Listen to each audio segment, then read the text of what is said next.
in the list of bullet points for that I had said for today, that was yesterday, the one thing that we did not do was path algebra.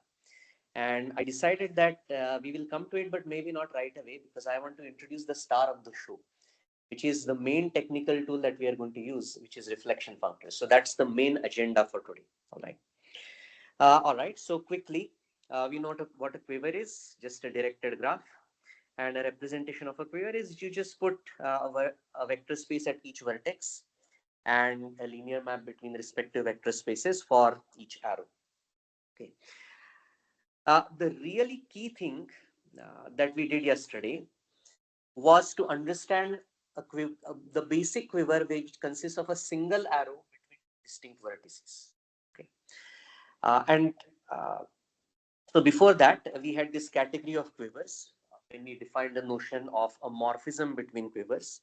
And that just meant that these vertical arrows were there between different representations, and all the vertical squares had to commute. That gave us an abelian category, K linear 1. And so then we decided that our main task that what we set for ourselves was to understand the building blocks of this category, which can be which we can think of as simple representation or indecomposable ones. It is the indecomposable ones that is going to be our main preoccupation. Nonetheless, we did see that some simple modules are very easy to construct, and those are the ones where at any chosen vertex you put k, that is the underlying field, one-dimensional vector space over that field, and everywhere else you put 0. Okay, so these are going to be important for us. Okay, indecomposable representations. All right. Yeah, and so this is a key thing that we kind of ended with, and I want to revisit this because it's going to be important for us. So A2 is the name of the quiver where you have just two vertices connected by a single arrow. And a representation is going to be just a linear map. Here I have written it from V to W. Okay. So what we saw is that I can decompose this as a direct sum of three representations. Let's do this once again. All right. I will do this in a slightly different way.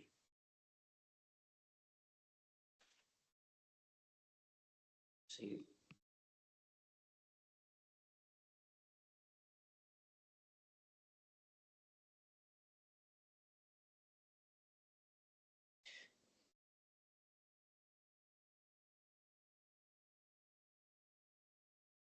Okay. So what do we have over here? Um, we have V, arrow, and W. Okay, so we are going to call this map F. Now, what we did yesterday can really be thought of as the following. I'm going to decompose this representation in the following way. I take the kernel of F. If I restrict F to that, then I just get the 0 map. So I'm going to regard this as a sub-representation. But in fact, it is a direct summand. Then what did we say? If I take a complement of the kernel in V, so let's call that, just following my notes here. Yeah, so let's just call that V prime. And if I restrict the map F to that, then I will get F of V prime. And we know from linear algebra that this map is an isomorphism. Then the tail on the left-hand side is filled, the kernel and V prime. So let's just say V is the direct sum of the kernel and V prime. The map F is isomorphism on that. And so there is nothing left on the left-hand side to account for. And then again, I have perforce the 0 map to something, to what? To the part of W that is not seen by F at all. That means I write a complement of F of V prime in W, and I call that W prime.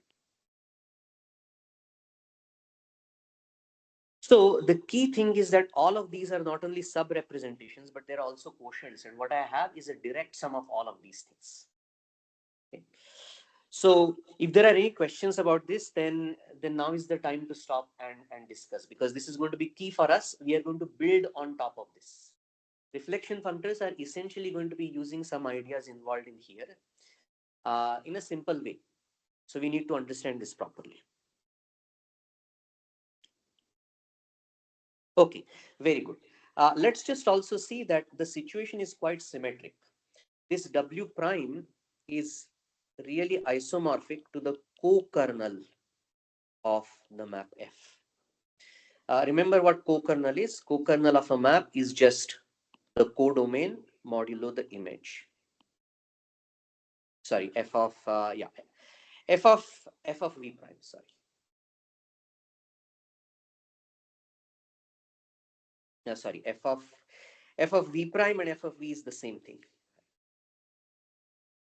Okay, so let's now try to extend this situation a little bit, and what I want to see is the following. Okay. What I want to say is the following. So pay attention carefully. Something nice is going to happen.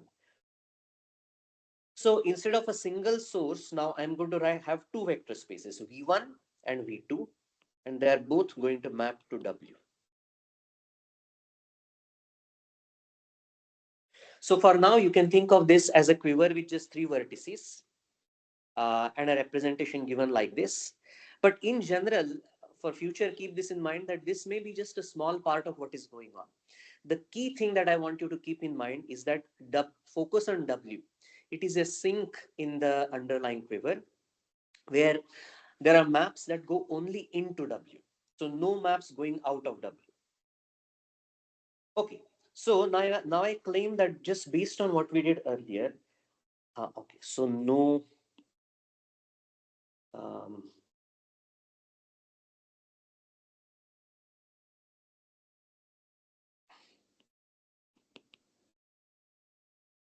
no outgoing arrows from W. Okay, so now I claim that if this is the case, then I can split this off in the following fashion. All right. So notice what happened over here. If you look at, look at this part. Uh, look at this part over here. The map F only sees some part of W. And what we are saying is that the rest of W can simply be split off. Let's try to do the same thing over here, but now I have two maps. So let's call them F1 and F2. Okay. So what part of W do these two maps together see? And the answer is that I will get the image of F1 of V1 plus F2 of V2. And I really have to write plus over here.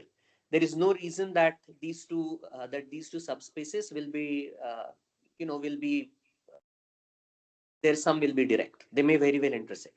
Nonetheless, what we know is that F1 and F2 together are not going to see anything other than what I have written over here. Okay. So just like above, what we will do is that we will split off a complement of this and we will call this W prime.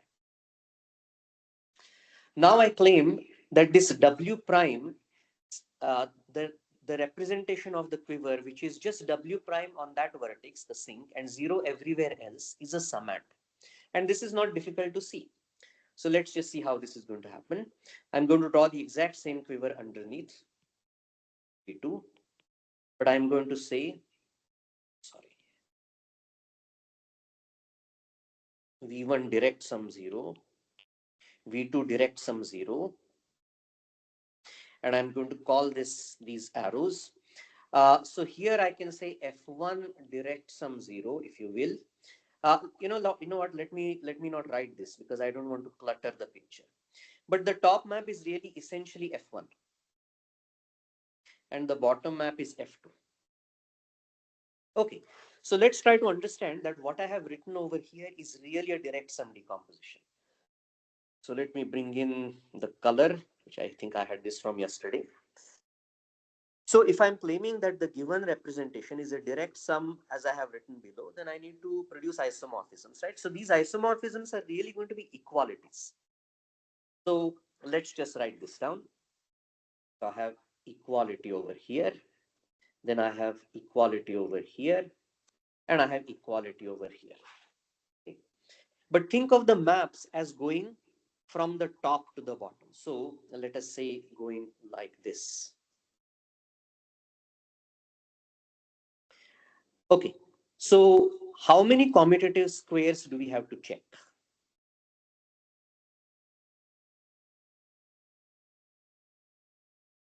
We have to check only two, correct? Let me see if I can do this. So one is the one involving V, the one involving this one, this commutative square, right? And notice what happens. My source is V. So if I go by top, I go to F1 and then I go to its image. I have included all of the image over here. That's fine. And then if I go this way, then I have the same map. Very good. And for the other one, it is going to work out in exactly the same fashion. Notice that the maps are really isomorphism. I mean, they're equalities, right? And also notice that what I have written down here, what I have written over here is really a direct sum of two things. If you think in terms of matrices, the map, uh, let me not be lazy. I will just write this down as F1 direct sum 0 and F2 direct sum 0. So this map that I have, notice that on the first component V1, it really is the map F1 and it lands into whatever. And in the second component, it's the zero map from zero vector space to whatever is left over. And in exactly the same way over here. Okay. So what is the upshot? The upshot is that if together the maps F1 and F2 together, if they do not see all of W, then I can split off a summand.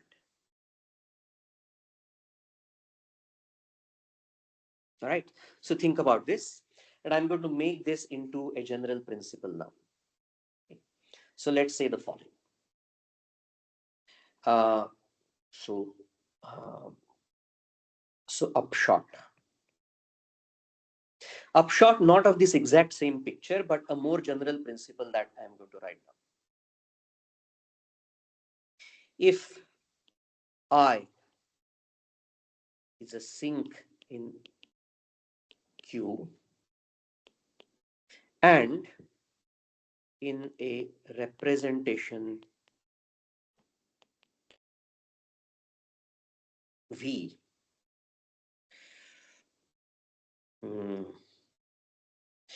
no, that sentence is not coming out, right? Let's say, suppose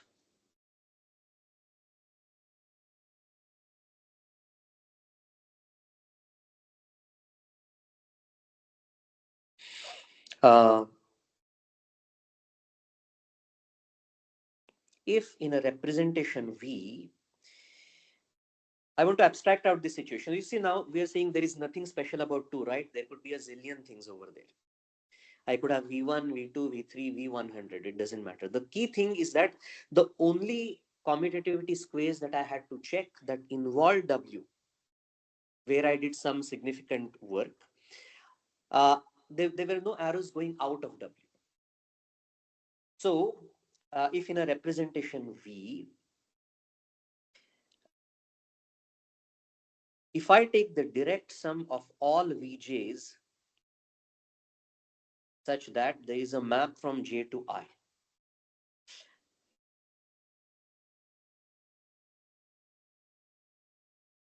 Okay, so this is exactly like saying f of V1 plus f of V2. So this is the direct sum of the maps Fi, or really I should really, if I'm sort of being precise in my notation, if I call this arrow alpha, then this is the direct sum of the maps V alpha. Remember, V is an assignment of vector spaces at vertices, but also linear maps for each edge, right? So V sub alpha is a map. So Sorry to interrupt, but we have a comment in the comment section. So okay, Sadanand is saying we can even split kernels separately. They are also not going to see anything further. So we they will also... we will come to the kernels later. Right now, I'm thinking only of the sinks. Okay, so the comment is correct that essentially what I'm doing now is from the basic picture that I saw. I am only leveraging whatever we saw over here. We will similarly leverage splitting of the kernels separately, right, in a parallel comment. All right, but this sentence is not yet complete. So I have any quiver whatsoever, but I have a sink in that. So if in a representation, if in a representation V, uh, if this map, so let's call this, let's call this map, phi. Okay. And let's write this separately so that it's not cluttering the sentence.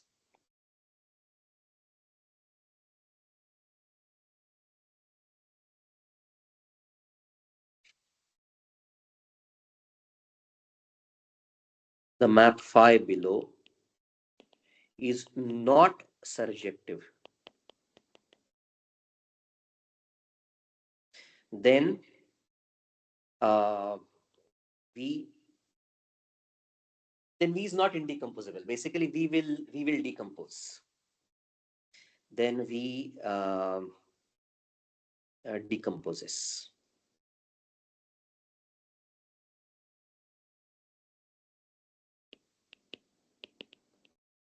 Something direct sum. But what does it decompose into? This is the thing. If you look over here, at other vertices, what happened? At other vertices, so this is the special one, the sink. At all other vertices that are coming onto this sink, I didn't do anything to the vector space. I kept it the same in the something part. The part that I really split off, the small part, that was zero everywhere else. And it stood only over there. Plus, um,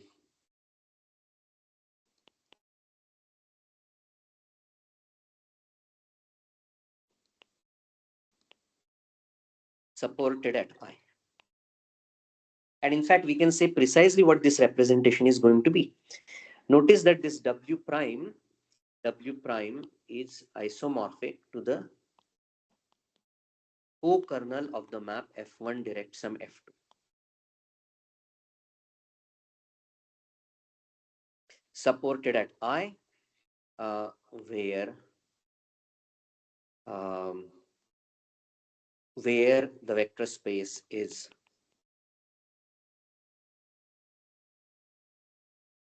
what? Co-kernel of phi. Okay, so let's, if you will forgive the terrible pun, let's let that sink in. Even though I wrote a situation where there were only three vertices, the sink and two other vertices.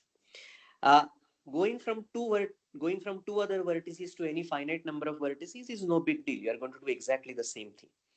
But let's see if there is some other, let's say, junk in the quiver. If there are some other vertices which are connected to each other, whatever, what would happen? You see, what I'm going to do is that in the representation that I'm going to split off, namely this one, it lives only on the vertex I, where originally W was sitting. Yeah, and everywhere else I'm keeping 0. So in the new situation where I have to where I have to check that everything works, I actually have a direct sum at the vertices which are not this one nor the ones that are flowing into the sink. There is nothing to check, because in one part this something part stays the same as V, and elsewhere I have zeros. All the squares in which this vertex does not participate, the new squares that I have to check really the same as old squares, or they stay all zeros. There is nothing to check. Okay, so if there are any questions, then now is the time to. If there are any objections to raise, then now is the time to do that, because we are going to leverage this simple principle. We are going to leverage. Okay, so if there are no questions, then that means you can now tell me the symmetric situation. Symmetric or parallel situation. Symmetric version. For symmetric version where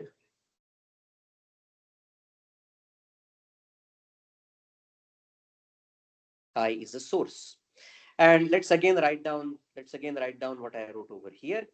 But now I will have the situation where, um, let's say I have now V and I have two maps, W1 and W2. Okay, let's call those maps G1 and G2. So what am I going to split off now? Let's put this a little bit to this side. So you see W1 and W2 are going to be, W1 and W2 are going to stay the same. But I'm just going to add zeros to that. So let's say W1 direct sum 0.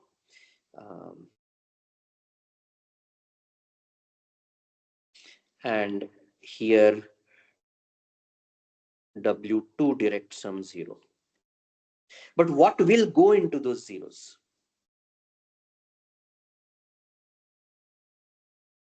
So I need to write something underneath V. I need to split V in some fashion, such that now you see the maps are going to be, the maps that I have are these maps are going out of V.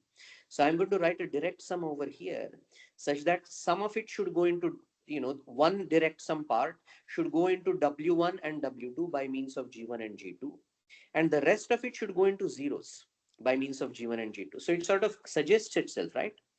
The part that should go to 0 is something that should be mapped by G1 to 0 in W1. That means it must be contained in the kernel of G1.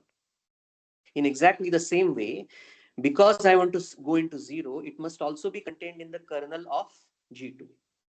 So the part that I'm going to split off is going to be the kernel of G1 intersection kernel of G2.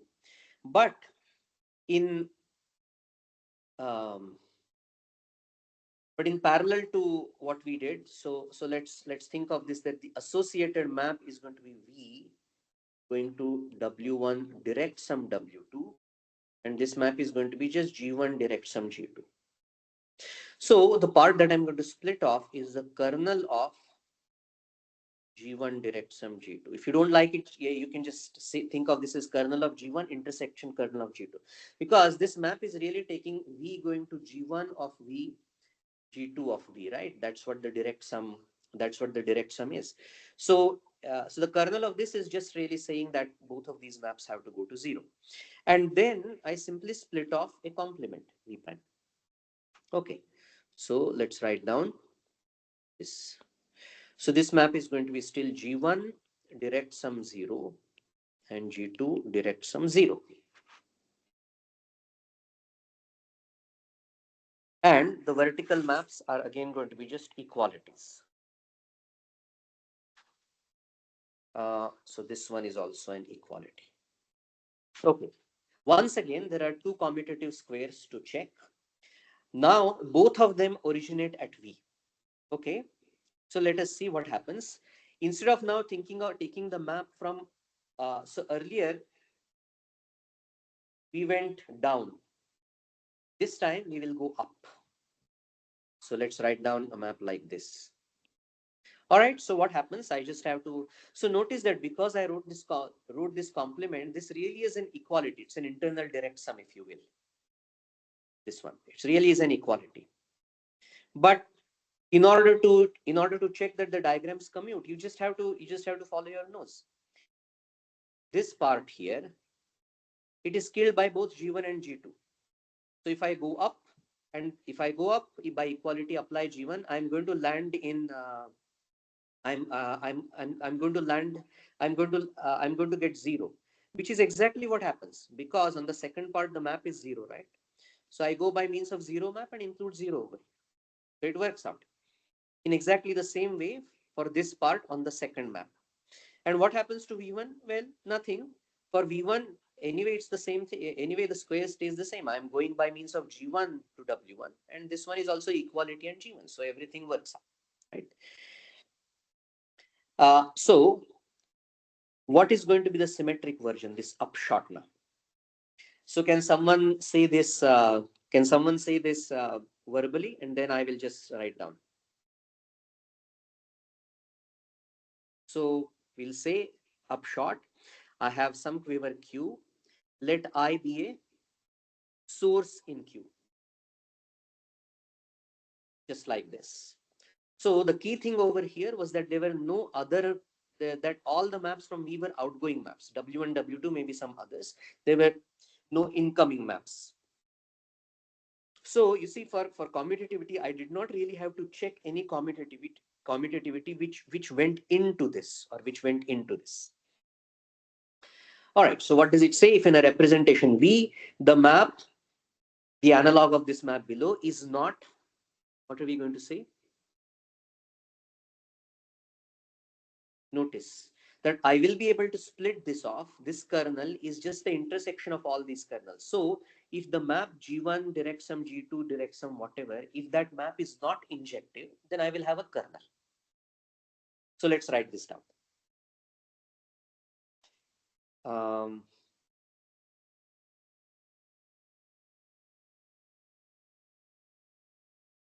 okay, I was going to try being lazy, but let's not be lazy. All right, so upshot. If I is a what source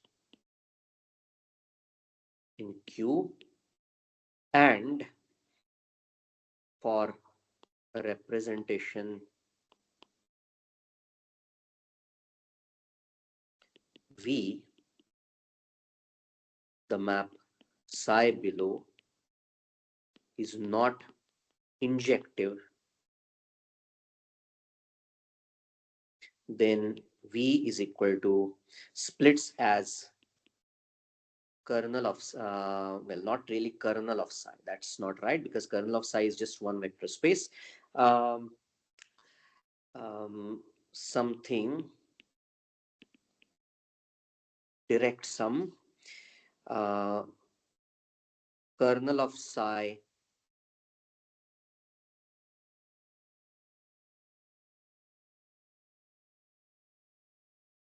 a representation supported at I, where the vector space is kernel of psi. Okay, and let's write down what the map psi is. So this time, how is the map going to go? Exactly like the map over here. Uh, so now the map is going to be, I'm sorry about a small abuse of notation over here. In the examples that we saw, oops, sorry. In the examples that we saw, V is a single vector space. Whereas when I'm going to, whereas when I'm thinking of a quiver, I'm thinking of V as an entire representation. So there is that change in notation. Okay, so what is going to be the analog of this? Now I will have a map from Vi to a direct sum of Vj's. And which Vj's do I take? The ones to which there are arrows from I in the quiver.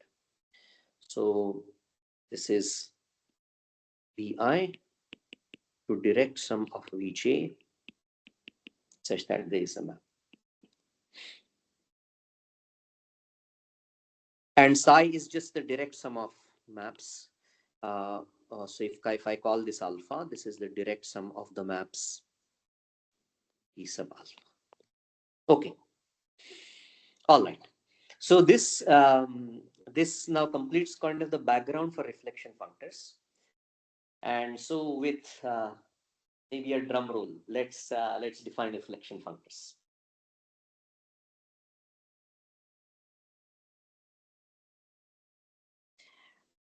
Reflection functors.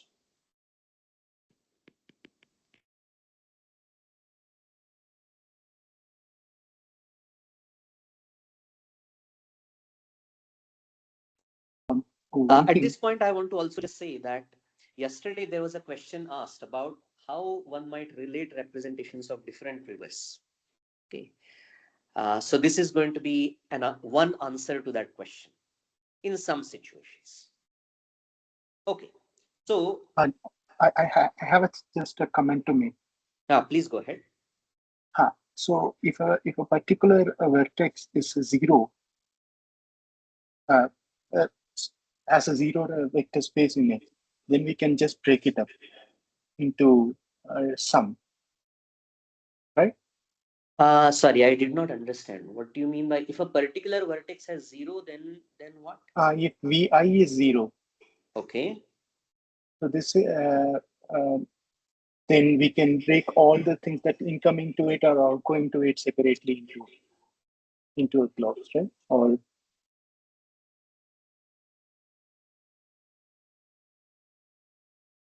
and what if the I was just thinking, what Sorry, if I'm that not vi I'm not is able to understand the question. So you have something where you have zero over here, and you have some yes, vertices incoming, maybe some vertices outgoing. yes. Then Then the zero can be thought as a sink here, right? Or a source, right? Or no, I mean this vertex is neither a sink nor a source. but this principle do hold over here. Yeah, but by this principle, what do you mean? I mean, okay, this idea of breaking up into Yeah, but you see, how are you going to break up the z? There is nothing to break up in zero, right? So if you want to break up, you are going to break up something else. And the moment you want to try to break something up, if there are both incoming arrows and outgoing arrows, then it becomes difficult. okay. Right? So yeah, so maybe if you can make this idea precise, then we can discuss Okay. this.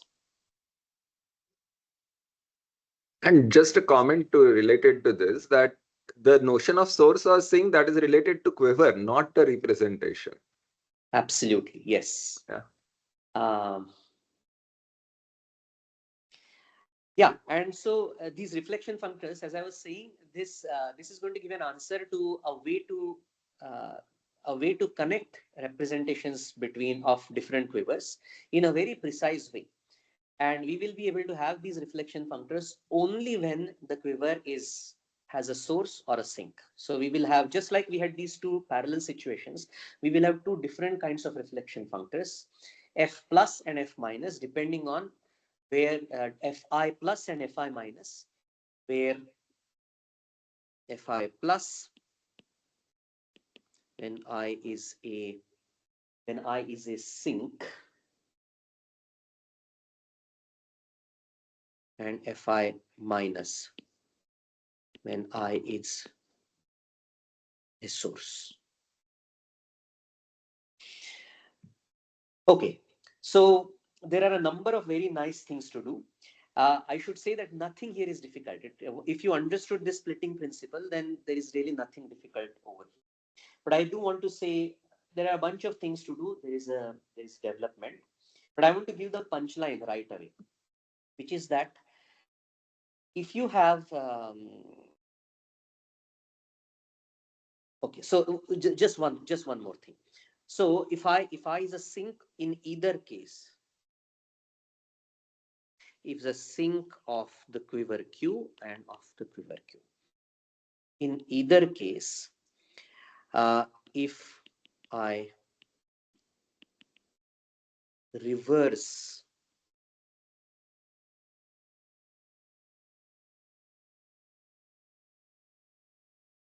all arrows at I, then I get another quiver, which I will denote by sigma I of Q. Okay, so let's just draw a picture over here. In the first situation, I is a sink. So let's say I have a bunch of vertices coming over here. So this is Q, and there may be a bunch of other things, okay, but I'm focusing only on what happens at I.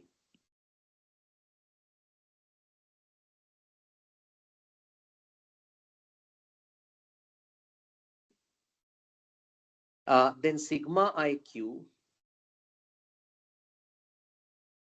and let's call this q prime for now, just for, you will see why I'm doing this. Q, maybe some other color over here, because I don't want the arrow to be mistaken for an arrow in a quiver. So,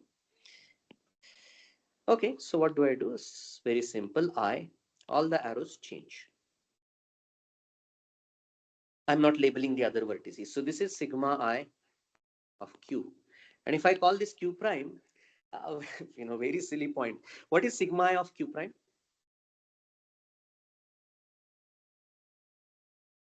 You see, I mean, so if I was a sink on the left hand side, I is a sink. If I change the direction of all arrows, then it becomes a source. So I can apply the same operation and then I just come back. That's the point. So what I'm going to do is so sigma I of q is q prime, then sigma I of q prime is q. So this is some kind of thing that when you do twice, you get the same thing back. So the word reflection maybe now starts to make more sense. May I ask a question? Please go ahead.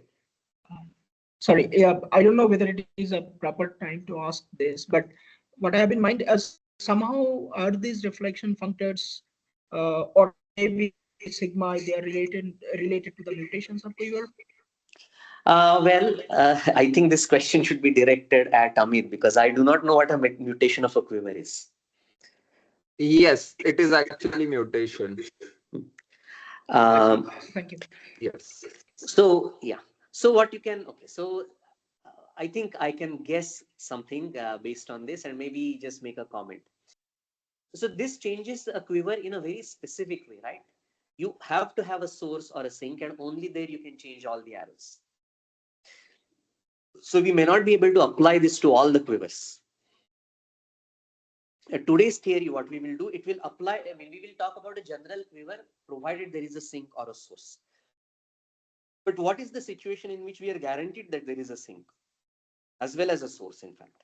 And that is when the quiver does not have any directed cycles and an acyclic quiver. Okay. In such a quiver, if I change, if I apply this operation, will I introduce a cycle? If there was none to begin with, and if I apply this operation, will I introduce a cycle?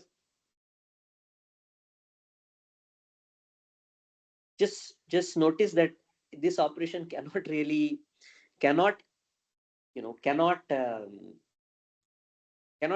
a cycle, because if there was a cycle, if the new cycle does not involve the vertex I, well, then it was already there. But if it now starts to involve vertex I, how could this vertex I, whether here or here, participate in the cycle? On this side, if you land in there, there is no way out. On this side, if you go out, there is no way back. Okay. So if you have an acyclic quiver and you apply this operation, then you still get an acyclic quiver. Now let's put these two things together. Yesterday we said that for acyclic quivers, at least of certain nice kinds, it didn't really matter in some ways it didn't really matter what the orientation of the arrows was. I could change the orientation and I would still get something was the same. So now I can ask you a question. By means of doing just this operation, suppose I have an acyclic quiver, and if I have two different orientations of that, right, still being acyclic, can I go from any acyclic orientation to any other acyclic orientation of the underlying graph? This is a purely graph theoretic question. So something like this we will have to deal with later on. Anyway, that was an aside. Let's get back to representations. So what I did here has... Oh, I have one question. So are you going to do it if a quiver has multiple source and multiple sink? Are you going to change this at every source and every sink, or yeah, so okay, so let me answer that question because I was vague in it. The point is, once I do this operation, then I look at the new quiver all over again. and I'm free to choose any source or any sink at any stage. That's, I mean, the operation, the way it is defined, I just have to pick a source and a sink or a sink. So I can have a chain of these operations and get to many different quivers. I have a question. Yeah, so we will, by the way, I'm sort of getting ahead of myself. Today I want to focus only on a single vertex and actually define the reflection functors. So we will have a small discussion now. But I want to get back to the situation, because see, right now we didn't really do anything interesting with representation. I'm just talking about the underlying directed graph. Yes, please go ahead. Yeah, so if we just have two vertices and like one of the vertices between them, there is just one arrow. So like, will you perform a series of operations like this, or there will be just one operation? Okay, so let's just think about this. I can either choose a source or a sink. Now, whether I choose this or that, it doesn't really matter. Oh, don't you have to do it for all the things? I'm just asking, I don't know. I have fixed a vertex I, and I'm going to change only all the arrows at that vertex. Okay. Right. So notice this reflection functor, there is a fixed I in here. Okay, fine. If I want to, so maybe I should not really have started talking about this at all.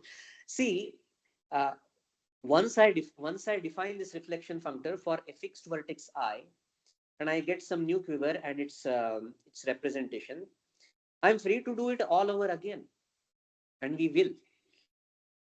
But right now, let's just do one thing at a time. So there is a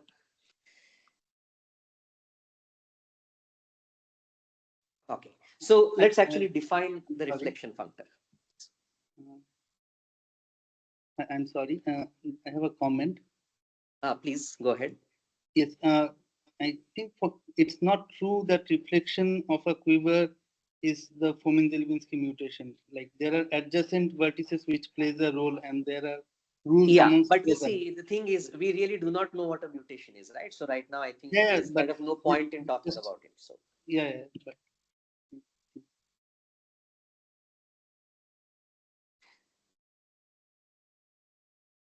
all right. So to come back to our thread, we have to define reflection functors. Since we started talking about let's go back to our situation, right?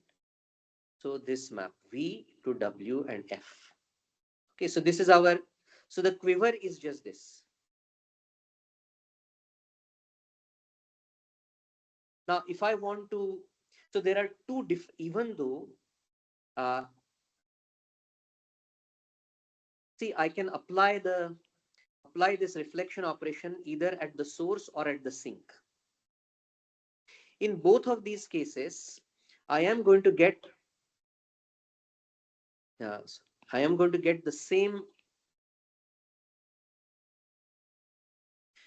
to get the same quiver, namely, and as a picture it looks the same, but as a labeled picture it is not. Nonetheless, I want to make a distinction between the way this operation is performed, whether I am performing the operation at 1 or at 2. Okay. So let's think about what's going to happen. There is a question in the chat. So do the sigma is satisfy any relation similar to braid relations whenever it makes sense? We'll come to everything. Okay, so all in good time. Okay, so the answer is that the sigmas, right now the sigmas are operations only on this graph, but soon the sigma i's we will see what effect these operations sigma i's have on dimension vectors of indecomposable representations.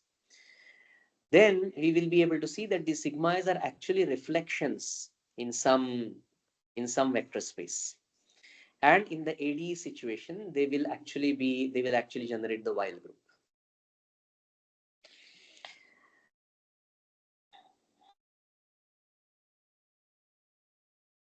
Okay, so where were we? Yeah, so we have to define the reflection functors. So you see, what I would like to do, just think about it. If I want to go from a representation of this quiver to a representation of this quiver, I would like to do as little violence as possible. And in fact, these reflections, functors, they're functors. So somehow there should be an operation which preserves, which reacts well with morphisms between representations. So I would like to do the minimal thing that I have to do. Okay.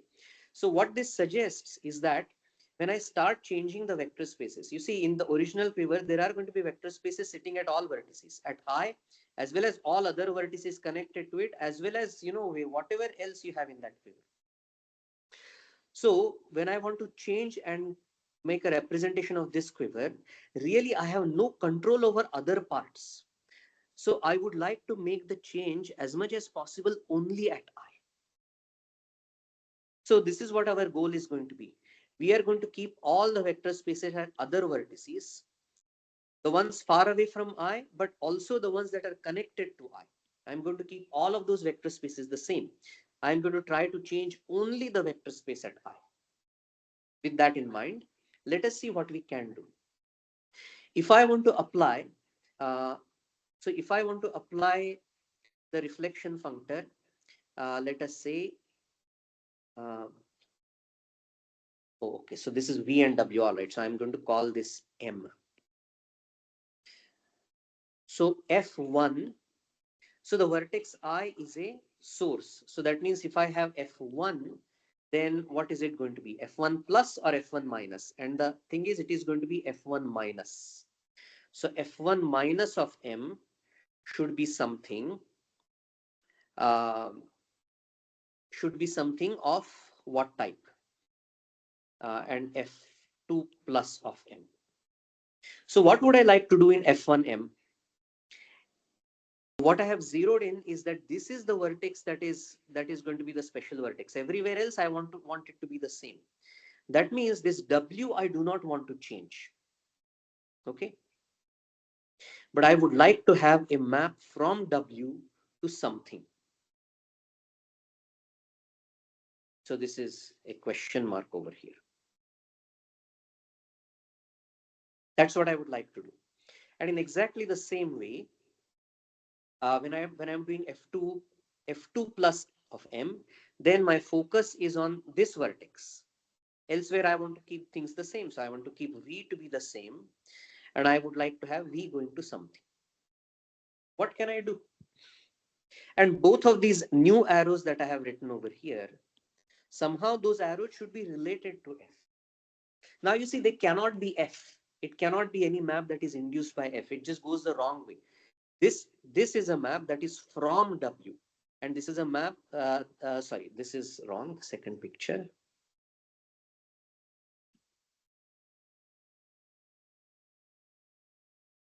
The arrow is still 2V because you see the original arrow has to change orientation.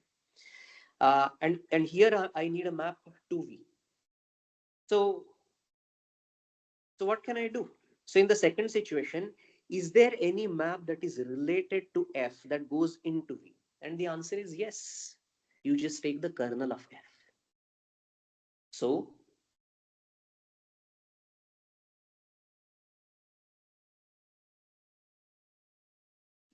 kernel of F. And so this is really just an inclusion. All right. With that in mind, what should this be? So I'm just going to put an arrow over here. Think of this really as,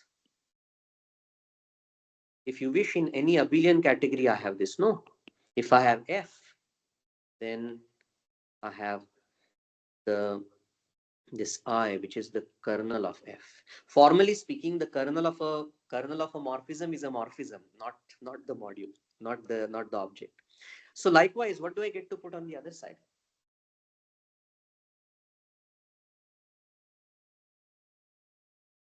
Is there a map from W which takes into account somehow F? Co-kernel. Co-kernel, exactly. So what this says is that so co-kernel of F, which by definition is W modulo the image of F. Yeah, so that's exactly what I do. So kernel of F, and so this is so I'm just going to call this K and I'm going to call this C just for short.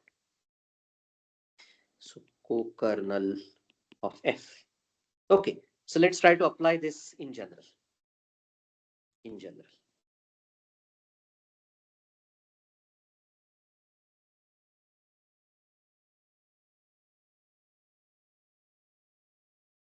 Um,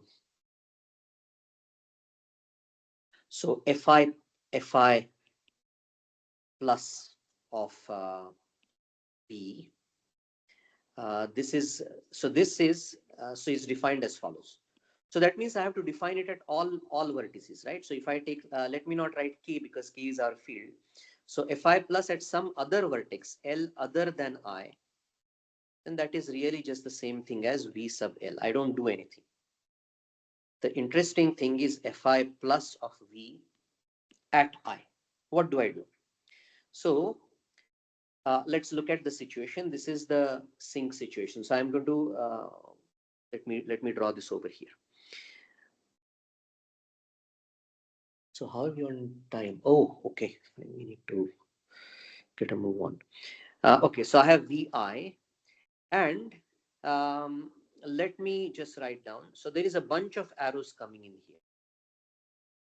So let me write. So this is Vj1 to Vj sub n, let's say. There is a bunch of such arrows. So what was the lesson over here? Sorry, 1 second. Doing over here. Let me just. Correct. Okay. So I'm doing this situation over here. So this is a sink. So what was our lesson? I'm going to call these maps F1 up to Fn. Okay. So what I need to do is that for so you see all the arrows have reversed, but I want to have a situation where I'm going to write Vj1 up to Vjn, and I need to put something over here. I need to put something over here with maps going to each one of the Vj's. So what do? I simply take the kernel, but notice one thing. I am not going to take kernels of individual maps and chain them together as direct sum. That's I mean I want to do something a bit more interesting. So what I am going to do is I am going to take the direct sum of all of these V's and chain them together to construct a direct sum map to Vi. So the map that I'm going to have is that direct sum of Vj's where there is a map from J to I. And so this map I'm going to call something.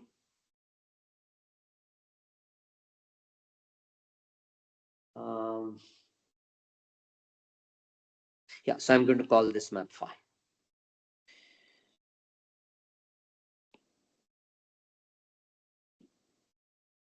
I'm going to define this to be the kernel of this map.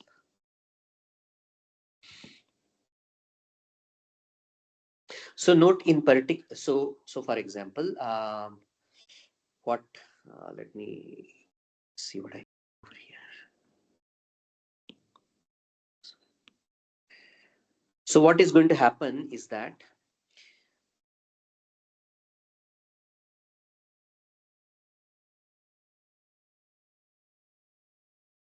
I am going to take F1 direct sum F2 etc. all of this map F1 direct sum up to Fn, and I'm going to take the kernel of this map. The kernel of this map will sit where? So this phi is just a map f1 up. So phi is just going to be f1 direct sum up to fn. So the kernel, see, it's a kernel of a map from something. So the kernel is going to sit inside this. So what I need to define is I need to define these maps, no? The reversed maps. So what do I do? The kernel of f1 up to fn is going to be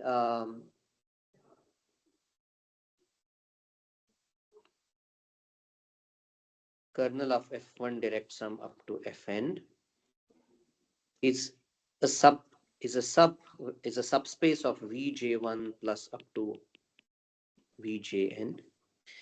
And from each one of these, I need to define a map to respective vgi. So far, I just define a projection. So for example, this is the, and this is something very simple. An element of this is going to be a tuple, you see. I simply take so if I want to go to vj1, I simply take the first slot in that tuple. If I want to go to vjn, I take the last slot in that tuple. That's all that is happening. So just to see that that we understand what is going on, let us suppose that the vectors. So example, let us suppose I have a vector space V, or let's say W, and I have two maps which are W and W, which are both equalities. After doing the reflection functors, what will I get? So these have to stay W's, right? But there has to be, so what will come over here? You see?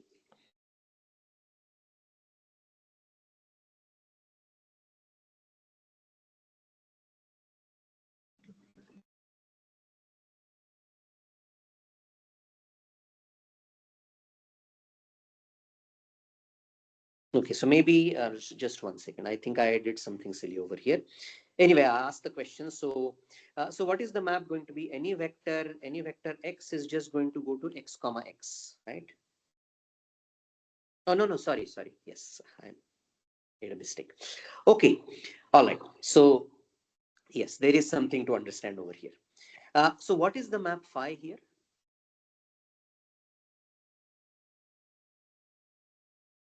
So here is a question mark. What is the map phi? It goes from W direct sum W to W, right? It is the direct sum of the maps F, which are just identity maps. So what is that map? Phi? Where does the vector x comma y go to?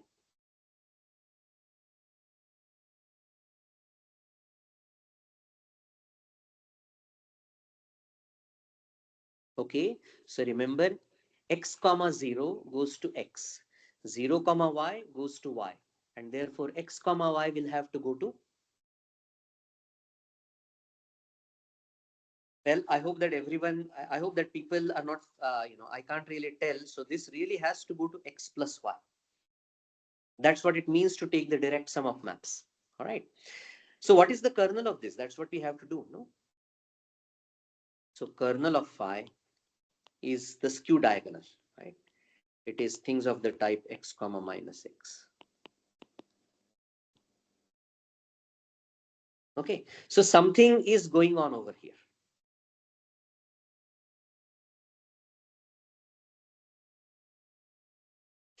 Okay, so this is our definition. The reflection functor means leave everything else untouched except the vertex at which, except your sink. And at that sink, what you do is you take the direct sum of the maps flowing into the vertex, and you just take the kernel of that map and take the slots of that, injecting into the slots of that going into every, uh, just project from that kernel to every slot to get the maps onto whatever was sitting next to the next to I. Okay, just observe for later that uh,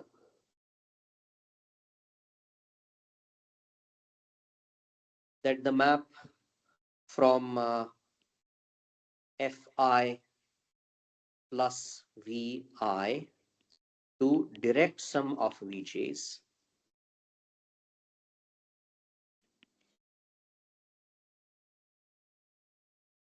is injective.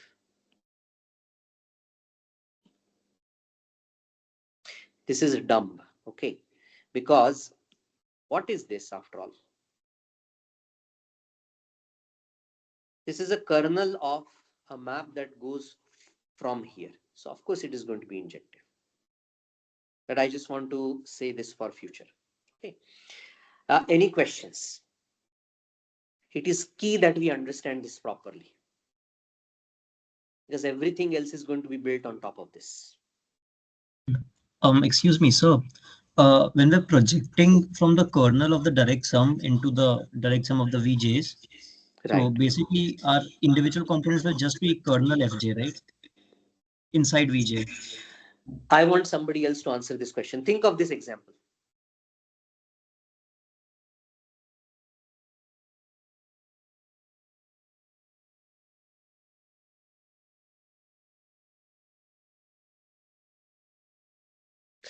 If I project onto the first slot, is this element X by itself going by means of identity map? It is not going to 0, right?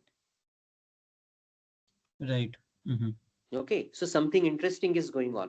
What we have put over here, it is not the direct sum of the kernels of FIs. Right, sir. When I take the It's the direct sum of intersection of kernel FIs, right? no. First of all, the intersection of the kernels doesn't really make sense because they are in different vector spaces, right?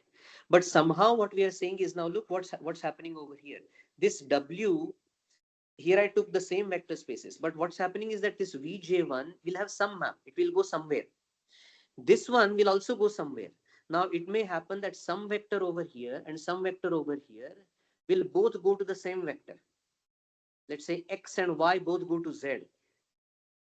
If that is the case, then X comma minus Y is going to be in the kernel. So this is detecting somehow how all those images interact with each other. Okay, right, sir. Yeah, I understand. Okay. Right. Okay. So, but we still didn't really do the job, which is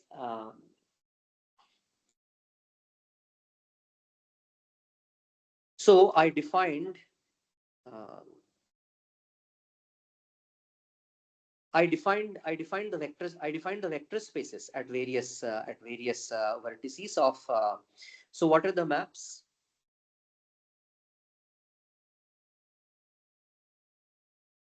Maps in Fi plus of V.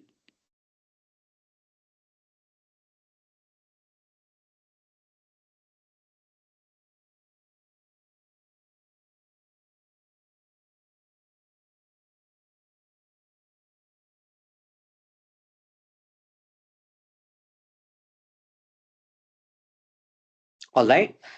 Let's remember what it means to define a quiver.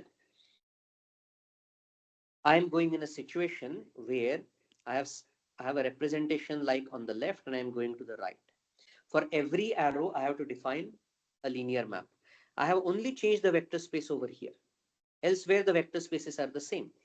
Therefore, for all arrows other than these arrows, the arrows are remaining the same, so the maps will also stay the same. It is only the new arrows where I have to define the maps.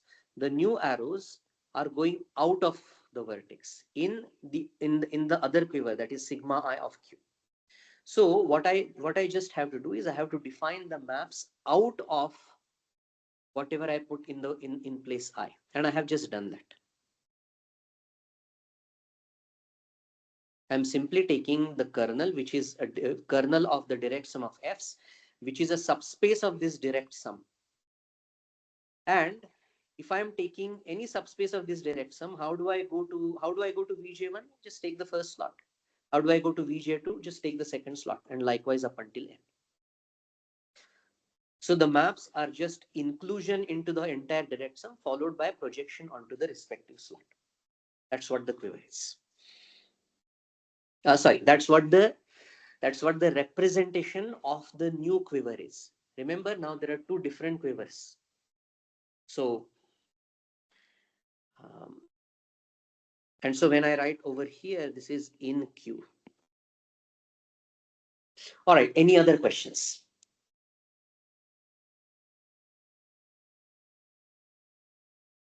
If this is not, if that is right.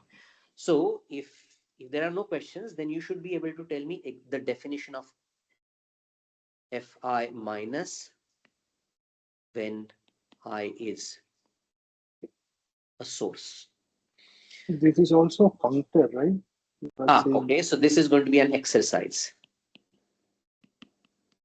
which will be in the tutorial. Check that Fi plus and Fi minus are functors. From where to where? Representations of the original quiver Q to representations of sigma IQ.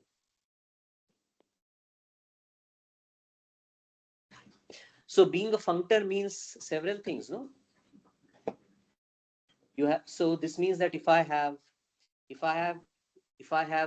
a representation V and a representation W, both of Q, so I will just write Q over here.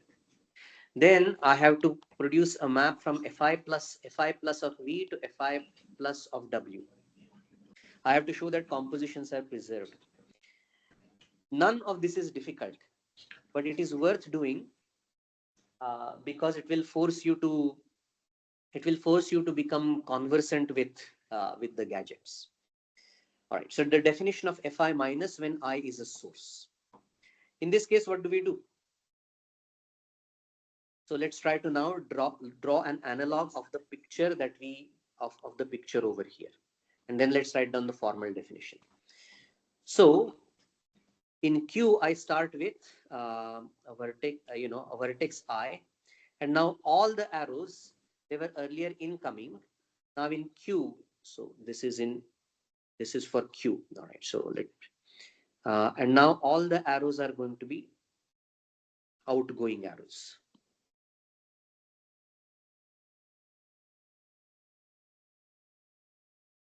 So I'm still going to call those Vj1 up to Vjn. Okay. And from our single arrow exercise that we did, we know that what we should try to do is that where the sink is, I somehow should try to replace it by co-kernel. But exactly like before, I'm going to take the co-kernel of the direct sum. So I'm going to replace this by, again, Vj1 up to Vjn will stay the same, but now the arrows have to go in the other direction. So I will say that this is the co-kernel of the map, and these arrows I'm going to call G1 up to Gn, co-kernel of G1 direct sum up to Gn, where G1 direct sum G1 G2 up to Gn. What is that map? It is just so this one if you will is easier. So Vi, this map psi is I'm going to call Vj1 to Vjn, and in each slot I simply have the map G. So I take the co-kernel of this map. So if you want, what I can do is I can take the image of this map and I can take a complement of it. So co-kernel of all right. So while I'm writing the definition on vertices, you can again think of how this is going to behave on the maps. That is what the arrows should be in this grid. So Fi minus V of L is equal to V of L when L is not equal to I, and Fi minus V of I is going to be co-kernel of psi, which is a map from which is let me write something parallel earlier. So this is a map from Vi to psi, which is direct sum of all those Vj's, such that now there is a map in such that there is an arrow in Q from I have a source, so I take from I to G. Okay. So in my picture, this is precisely the situation. Okay. So the only thing that is left to do now, just like before, is that for this sigma, for the changed quiver, sigma of Q, this new representation that I have, this one, what are going to be the morphisms in that? Again, for arrows other than these, nothing changes. So the morphisms stay the same. All of these arrows are going to get reversed. So I need to get a morphism like that. So what do I do? This is very easy. So co-kernel of a map, remember co-kernel of a map is, so I have this map psi.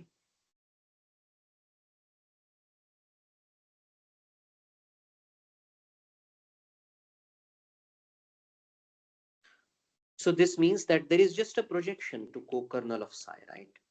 It's a quotient.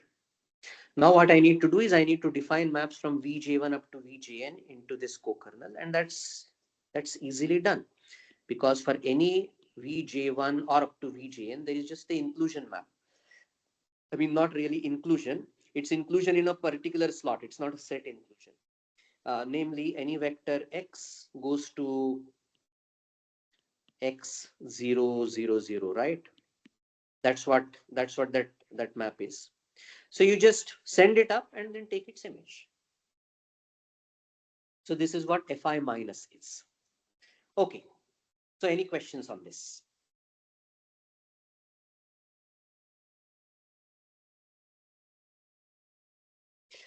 Once again, the exercise that this defines a functor from rep q to rep of sigma iq. All right. So now in the tutorials, I'm going to ask you to actually work out these functors on several examples. We will start with one example right away. Okay. So example.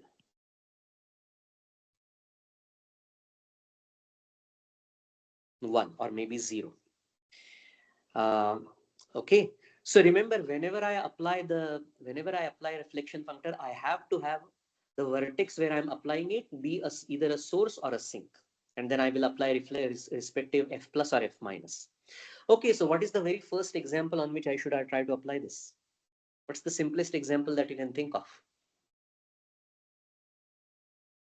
The simplest example is the simple example, that is S of I, right? So whether I solve for, so just do this, and I want every single person to try to do this now. I is a sink, I is a, okay, source. So what is Fi? What is Fi plus of Si? And what is Fi minus of Si? So let's recall what this representation is. So at the vertex I have K, or it could really, in this case, you can even take it to be any vector space. The point is that every other vertex I have 0.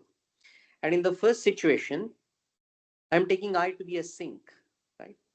That means that all the arrows are going into this. Okay. So let's look at the definition. What do I do? What do I do when I have a sink? Oh, sorry. See this picture over here carefully. When I have a sink, I simply take all the maps flowing into it. I take their direct sum and I take the kernel of that. And I plonk that kernel onto the vertex where I have changed the orientation. I simply get rid of Vi and instead put the kernel of the map. Okay, so what happens?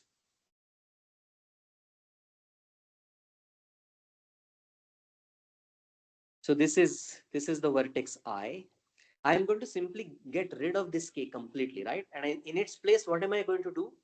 I am going to take all the maps going into this. I am going to take the direct sum of all of those maps. Well, what is the direct sum of all of those maps? What map is that?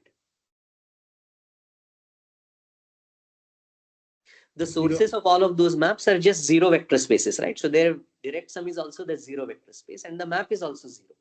And what am I asked to do about this map now? What am I asked to do?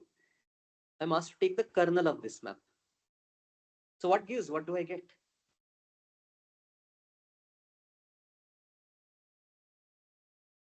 0. 0. Okay. How about the second one? And really, when I say 0, this means 0 everywhere. It's the 0 in the category, if you want, right? At every vertex, I have 0, and therefore all the maps are also 0.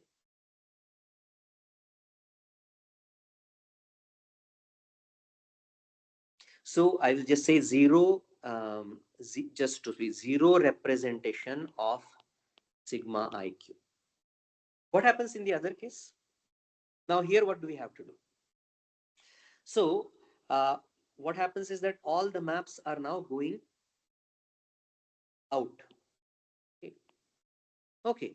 In this case, what do I do? Again, I simply get rid of this k. And what do? I take the direct sum of all the targets, which is what I have done over here.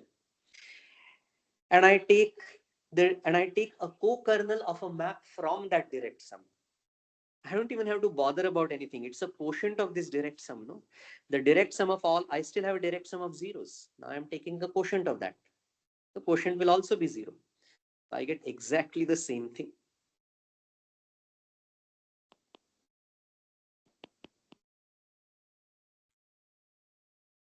Okay. All right. Next question.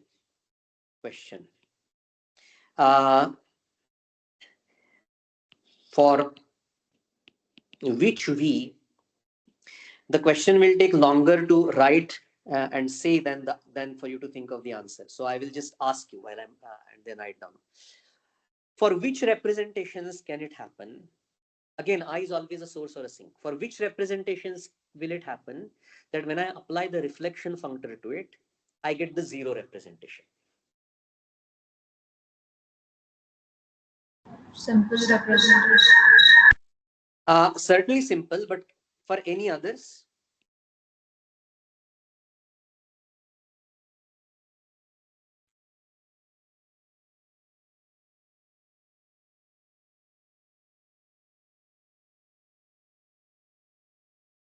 All places are I and the functions are injective. Okay. Direct So from the let's baseline. let's look at the definition. So I see I need the 0 representation. That means everywhere it must be 0. So you do not even have to look at the precise construction. Yeah, so it seems that sorry. Yeah, go ahead. Yeah, so if you have a sink, then all the vector spaces from which the arrows are coming has to be 0, and the other way for the sources. Yeah, but okay, fine, all right.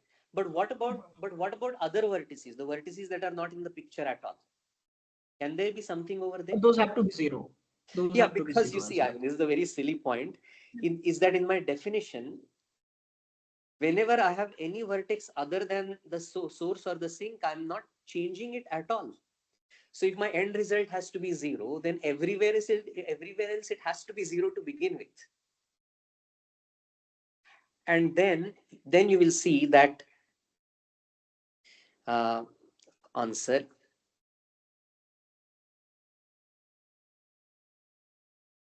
we supported on I. Only those ones. Okay. All right. So next, what we want to do is now something a little more interesting starts happening.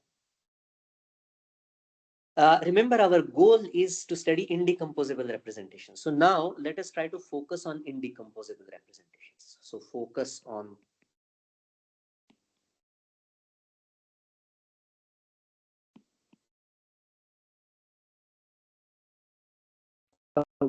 how this Fi plus and Fi minus are related? Like, well, Fi plus like and Fi Fi minus cannot act on the same, for the same I, Fi plus and Fi minus cannot act simultaneously, right? Because you are either a source or a sink. But the Fi question plus really, followed yeah, by yeah, correct. So of course that's the um, so I mean, this is something on the agenda. We don't have time for this today, but it's the very next thing after what we will finish today. So certainly it makes sense. If I have a sink, then I apply Fi plus, and I will get something with a source. So I can apply Fi minus to that, and I will come back to the original quiver.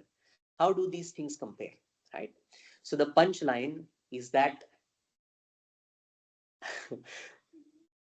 we will see. I don't want to say the answer, but at least here we will turn back to 0. yeah, you right? see, but so the thing is, if I have Si, then I will become 0, and 0 will forever stay 0. Okay, so I might as well say the point is that this is the only time when this will happen. For all other indecomposables, there is a bijection. It's a fantastic thing. So this begins to answer the question that really, if there is a bijection between the so I said the punchline, I will say the next time, but I am actually telling you now.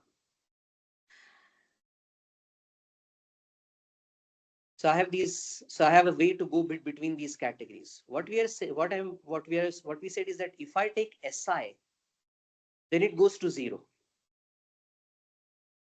But what will happen is that for every other indecomposable other than Si, the result that you will get over here is indecomposable.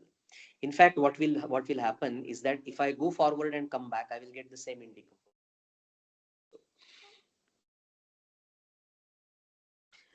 Sorry, Let's do these let's SIs occur as some image of some Fi plus or minus? I'm sorry, what? Yeah, so you said that, okay, of course, we saw that if we apply Fi plus minus on Si, that becomes 0. But do we have any indecomposable on which you apply Fi plus minus to get Si? Everything will come. Everything. Oh, that's great. In a lot of detail. But right now, I do need the remaining time to close the circuit and use what we said at the beginning. Okay. So remember, we are now focusing on indecomposable. Let's go back and see the upshots. Okay. So what was the first upshot? We said that if I have a sink, and if if the if the direct sum of these maps, remember this exact same thing that I used later on. If this direct sum is not onto, then I get a splitting. Said conversely, what does this mean? This means that if I started with an indecomposable module, if I have an indecomposable module, then this map must be onto, because otherwise I will be able to split something off. Okay, so let's write this down.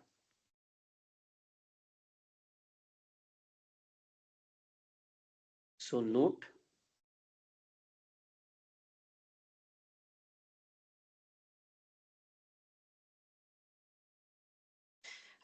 if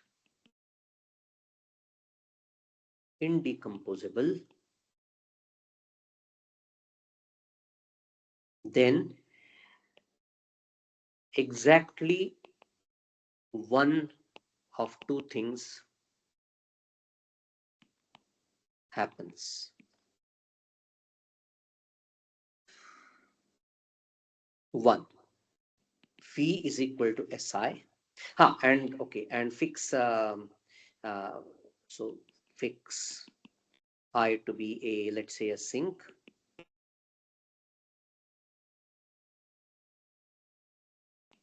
or the map phi that we saw, that is direct sum of all the Vj's to Vi is onto. There is nothing to this. We have done all the work. So just think about this for a moment.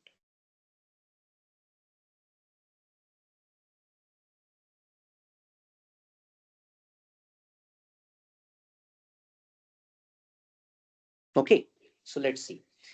In the first case, so certainly in the first situation, in this situation, what is the map phi? In fact, what is this vector space? This vector space is 0.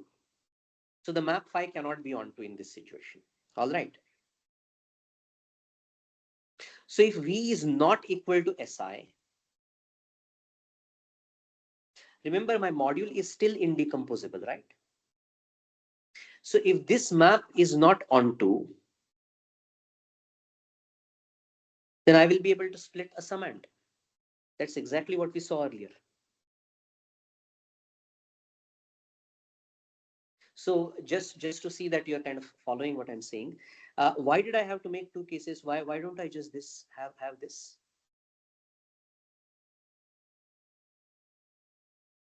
Because you see, if V is equal to Si, this vector space will be 0.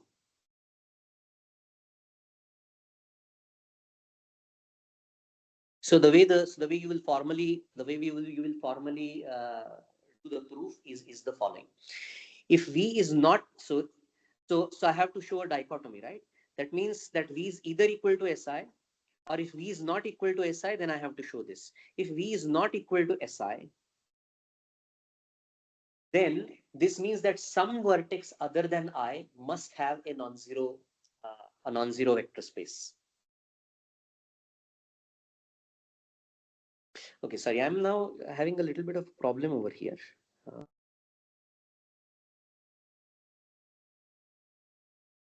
Yeah, no, this is fine. This is fine. Because okay, so if this map is not onto, then I will be able to split a summand.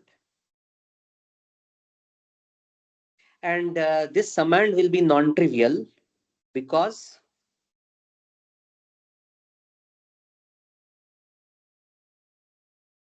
no, sorry, I'm having a little trouble over here. Can someone help me? Let's go back to the actual situation. What we said over here in the observation.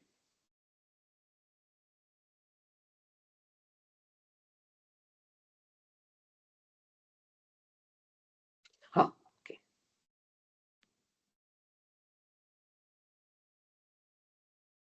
All right. So now I'm okay. So remember, our upshot was for a general situation, regardless of whether the map was onto or not. So this is always true. What I have over here is always true. Okay. So now let us suppose that my representation is indecomposable. But this just said that I have that I will have a direct sum decomposition, whether or not the map is surjective or not. But if there is a direct sum decomposition, then that means that either this part or that part has to be 0. One of those two has to be 0, right?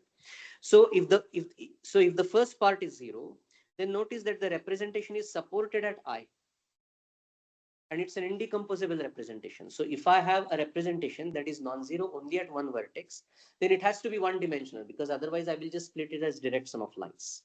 All right. So that is the situation where I have where the second slot is non-zero. But if the second slot is 0, otherwise the second slot has to be 0 if the first one is non-zero. But if the second slot is 0, then that just means that co-kernel of phi is 0. And that means that this map phi is onto. Yeah, so sorry about that. I got a bit confused. Okay, so if I is a sink, then I have this situation. What is the parallel if I is a sink and if I is a source? What will be the corresponding V equal to Si, or what will happen? The other map was, remember, was obtained by taking kernel of this map, which we call psi Vj, now maps from I to J. And what must be true about this map?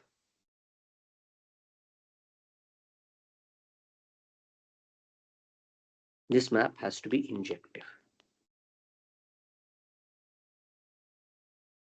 Okay, so we ran out of time.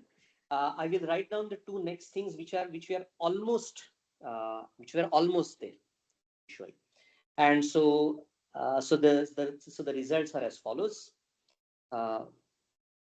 Okay, so this is either 1 or 2. 1 or 2. In case 2, what happens is that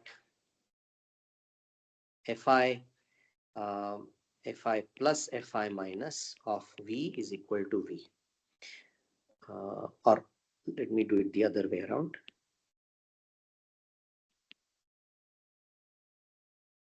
Respectively, Fi plus of Fi minus V is equal to V.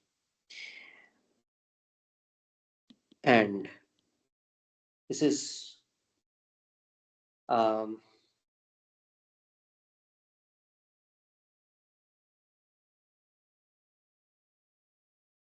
Fi plus V is indecomposable.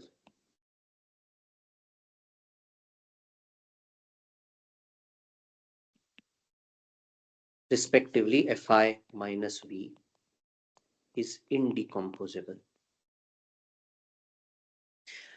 So both of these, in fact, it's sort of within your it's within striking distance now.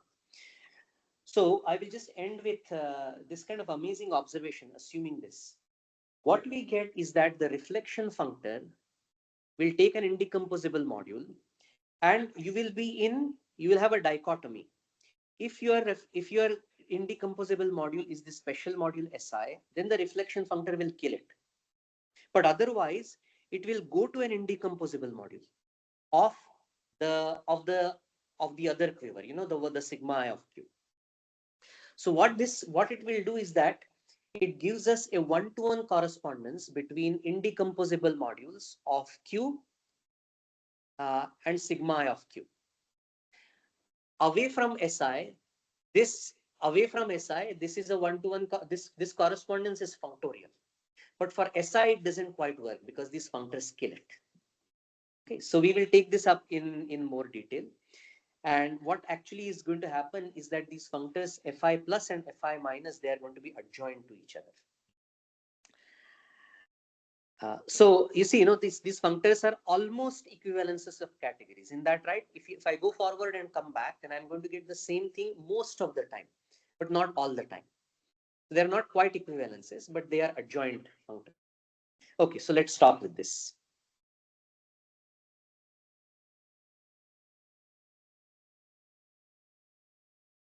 Maybe we'll just keep the questions for the tutorial session. Yeah. I just have one question. Yeah, go ahead, please. So like this results indecomposables going to indecomposables. So are this for only acyclic quivers or no? So anything? Notice today I did not say I do not have any assumption on the quiver whatsoever. Okay. Because that's a little misleading in the sense that none of this applies if I'm not able to find a source or a sink. But the quiver is absolutely arbitrary. Okay. If I can find a source or a sink, then all of this applies. Right. May I ask a quick question? So yes. Yeah. So it feels like these FIs will act like crystal operators on the indecomposable representations. Is there any crystal structure on the set of indecomposable representations? I don't know the answer to that. So